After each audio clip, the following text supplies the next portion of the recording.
20 years old and nag-aaral po tayo ngayon.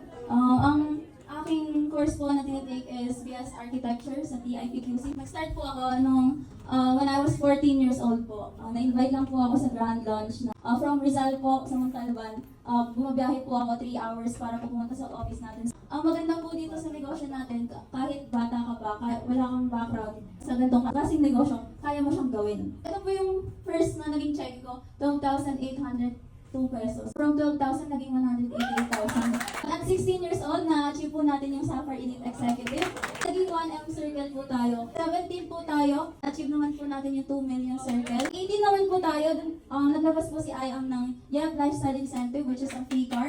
Na-hit po natin, nag-20 naman po tayo, is na-hit din po natin ng 3 million circle. Nakakuha din po tayo ng Taiwan Incentive, Lifestyle Incentive ni IAM Worldwide. And ito po yung cheque na nakuha natin. Sobrang generous po talaga ni IAM Worldwide.